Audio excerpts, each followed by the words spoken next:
Il y a tout eu le débat sur Gaétan Barrette, est-ce qu'il est un bon ministre de la Santé parce qu'il n'a pas l'air en santé lui-même. C'est comme si notre ministre des Finances avait accumulé plein de faillites, ou c'est comme le ministre de l'Environnement qui roulerait en Hummer.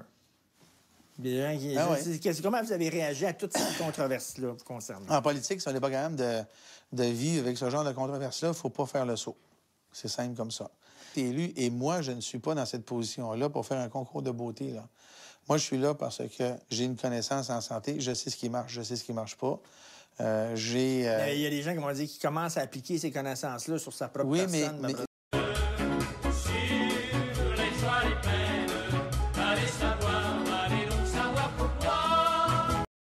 Moi, ce que j'ai subi, ça s'appelle une dérivation bilio-pancréatique.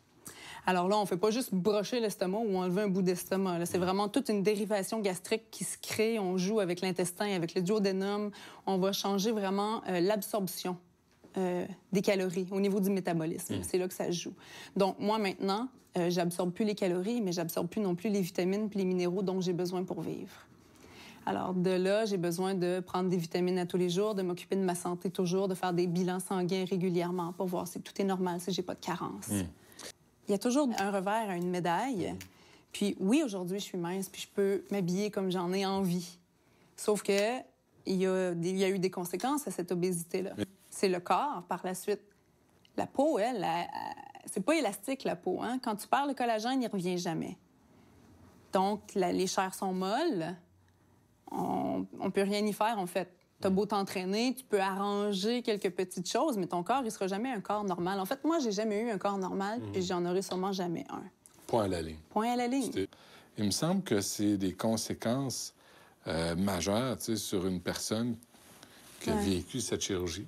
Oui, ça va être comme ça. Quand tu fais 40 dehors, puis que je suis obligée d'avoir une manche 3/4, parce que je suis pas nécessairement à l'aise à me mettre en camisole, je trouve ça dommage d'avoir toujours des pantalons longs, de me cacher tout le temps. Quand tu fais 40, je trouve ça plate. Mais il faut... pas sûr que tu rendes les gens tellement plus heureux, là. Non, c'est ça. Le but, c'est pas de rendre les gens heureux nécessairement, hein, c'est de les rendre un peu plus en santé. Dire quoi? Parce que les gens sont pas prêts à ça. Moi, c'est ça, beaucoup les commentaires des anciennes obèses qui ont perdu du poids, qui m'écrivent, qui font comme « T'as-tu ressenti ça? » C'est qu'ils se sentent plus eux-mêmes dans leur corps, puis ils s'attendaient pas à ce que leur corps soit comme ça. Comme ça, vous voulez dire? Ben, que les chairs soient molles, qu'ils soient flasques, qu'ils soient vides, comme tu as dit tantôt. Ouais.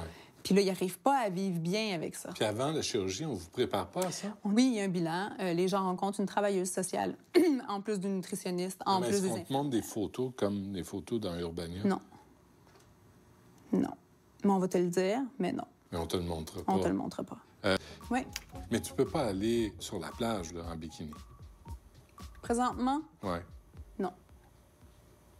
Non. T'es pas rendu là, là? Non, je suis pas là. Parce que?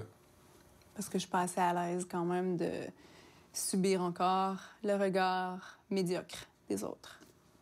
Oui, étant donné que je l'ai vécu depuis l'enfance, dans les dernières années de ma vie, là, c'était vraiment intense. Je pouvais pas sortir de chez moi sans subir un de ces regards accusateurs-là. À tous les jours? À tous les jours. J'en pouvais juste plus, au point où est-ce qu'à la fin, c'était rendu difficile de faire mes courses. Aujourd'hui, habillée, je suis normale, si on veut. Je suis même jolie. C'est même un peu étrange parce que c'était avant yark, puis aujourd'hui, je me fais siffler, puis... As-tu des inquiétudes pour ce qui s'en vient? Ma santé, un peu. Parce que ça a fragilisé ma santé. Cette chirurgie-là, justement, étant donné que c'est une dérivation, ça crée certains problèmes de santé. C'est tannant, toujours avoir mal au ventre. C'est vraiment tannant. J'ai peut-être plus la peur des chaises, mais j'ai la peur de la nourriture aujourd'hui. Allez donc savoir pourquoi.